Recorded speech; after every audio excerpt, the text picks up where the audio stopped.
जय भारत दोस्तों, ज्ञान स्काई क्लासेस के आज के इस वीडियो में आपका स्वागत है। क्लास 10th के सोशल साइंस के अंतर्गत आने वाली बुक हमारी अर्थव्यवस्था का पहला चैप्टर अर्थव्यवस्था एवं इसके विकास के इतिहास के बारे में हम पढ़ रहे हैं और आज के इस वीडियो में हम इसके अगले पार्ट यानी कि 20वें पार्ट के बारे में चर्चा करेंगे। दोस्तों, इस चैप्टर के सारे पिछले पार्ट्स की वीडियो हमारे प्लेलिस्ट में उपलब्ध है, आप जाकर के वहां पे देख सकते हैं। और हाँ दोस्तों, वीडियो देखने के बाद अगर आपके मन में कोई प्रश्न आता है तो प्लीज़ कमेंट करके उसे पूछना ना भूलें। और हाँ, अगर आपके पास कोई और सुझाव होगा तो प्लीज़ इसे भी दे ताकि हम अपने आने वाले वीडियो को और ज़्यादा अच्छा बना सके। तो चलिए दोस्तों, इसके अगले पार्ट्स को हम देखते हैं।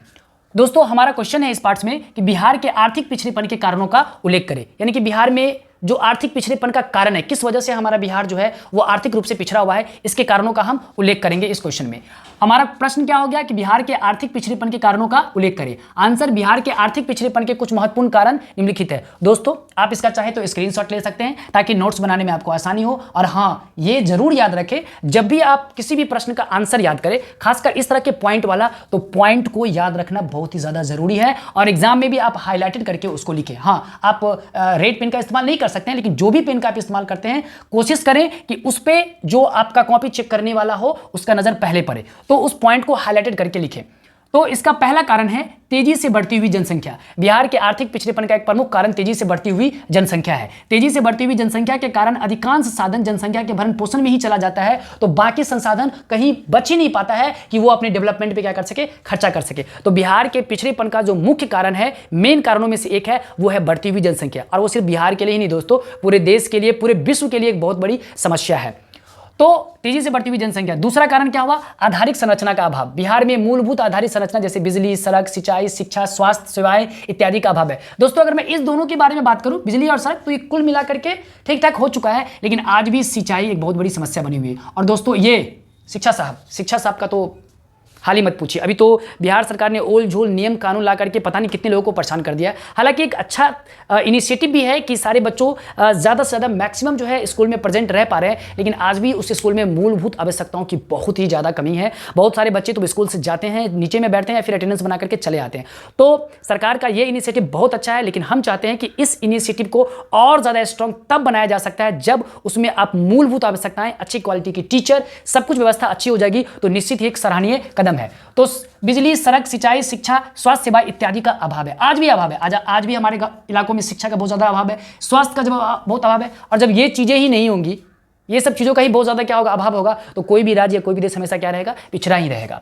तो इन सब का अभाव है, जो आर्थिक पिछड़ेपन का क्या है, एक प्रमुख कारण है। तीसरा, बाढ़ तथा सूखा से क्षति। दोस्तों, बिहार का दो इलाका, एक उत्तर का दिशा और एक दक्षिण का साइड, एक उत्तर का साइड, एक दक्षिण का साइड। उत्तर का साइड जो होता है वो हमेशा बाढ़ से परेशान रहता है और दक्षिण का साइड सूखा से परेशान रहता है। इसके कारण बिहार की बहुत सारी अर्थ जो होती है, मनी जो होता है, वो इन्हीं को निपटारा करने में गुजर जाता है। आप देख सकते हैं कि बिहार को प्रत्येक साल बाढ़ तथा सूखे की मार झेलनी पड़ती है। साल 2009 में बाढ़ के कारण दरभंगा, मधुबनी, सीतामढ़ी आदि इलाकों में फसल की बर्बादी ने बिहार की आर्थिक स्थिति को काफी कमजोर कर दिया है और ये प्रत्येक साल होते रहता है, जिसके यानी कि आर्थिक पिछड़ेपन का ये भी एक कारण है।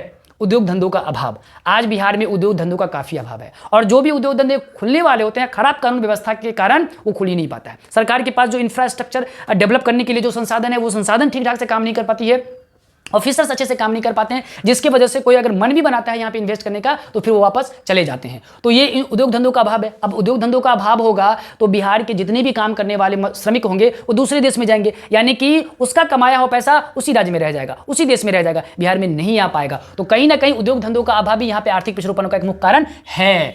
तो और यहाँ पे उसका एक प्रमुख और भी कारण हो गया कि जब झारखंड बिहार से अलग हो गया तो सारे मेजर उद्योग धंधे भी कहाँ चले गए, झारखंड में चले गए, बिहार में कुछ बचा ही नहीं। तो इसलिए लिखा हुआ है कि झारखंड से अलग होने के बाद सारे उद्योग धंधे बिहार से लगभग विलुप्त हो चुके हैं और यह भी एक वजह है जो आर्थिक पिछड़ेपन का एक कारण है। कृषि पर निर्भरता। बिहार एक कृषि प्रधान राज्य है, अर्थात यहाँ की आर्थिक व्यवस्था कृषि पर आधारित है। किस पर आधारित है? कृषि पर आधारित है, लेकिन यहाँ की कृषि प्रणाली उन्नत नहीं है, सिंचाई व्यवस्था नहीं है, टेक्नोलॉजी के हिसाब से खेती नहीं हो पाती है, लोगों को उन्नत बीज नहीं मिल पाता है, मिट्टी की सही तरह से जांच नहीं हो पाती है ताकि किसानों को पता चल सके कि किस भूमि पे, किस मिट्टी पे कौन से फसल बोनी है।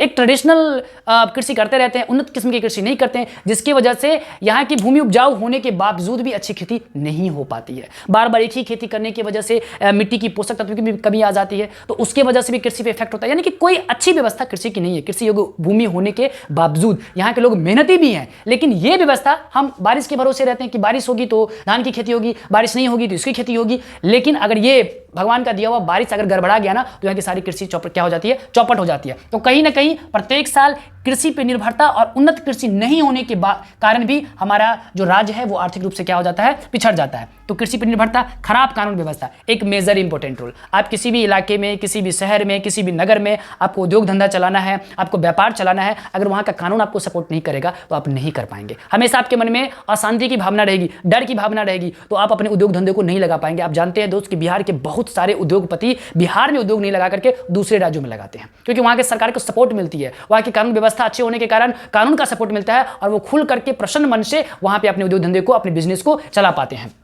तो बिहार में खराब कानून व्यवस्था के कारण लोगों के बीच हमेशा अशांति देखने को मिलती है। हर क्षेत्र में भ्रष्टाचार अपनी चरम सीमा पर है, इसकी तो कोई कमी नहीं है। ये तो भाई साहब एकदम कमाल करके रखा हुआ है ना, अपने चरम सीमा पर है। खराब कानून व्यवस्था एवं कुशल प्रशासन के अभाव में लोग अपने व्यापार एवं उद्योग धंधे को अच्छे से नहीं चला पाते, और जब उद्योग धंधा ही नहीं चलेगा, जब खराब कानून व्यवस्था होगा, तो फिर पिछड़ापन तो कारण बनेगा ही बनेगा।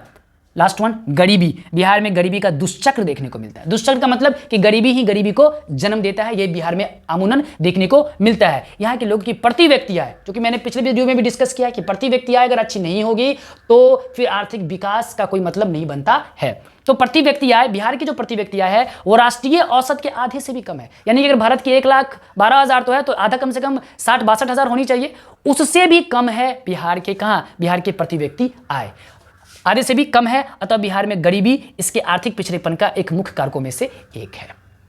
तो दोस्तों ये सारे कारण यहां पे उपलब्ध है बिहार के पिछड़ेपन का। होप कि आपको ये वीडियो पसंद आया होगा। अगर इस चैनल पर आप नए हैं, अभी तक आपने हमारे चैनल्स को सब्सक्राइब नहीं किया है, तो प्लीज़ इसे सब्सक्राइब करके आप हमें सपोर्ट करें। फिर से मैं कहना चाहता हूं कि आपके मन में कोई क्वेरीज है, कोई सुझाव है, तो प्लीज़ कमेंट करके हमें बताएं, ताकि हम वीडियो को और अच्छा बना सकें। दोस्तों मिलते हैं आपसे अगले वीडियो में, तब तक के लिए जय हिंद।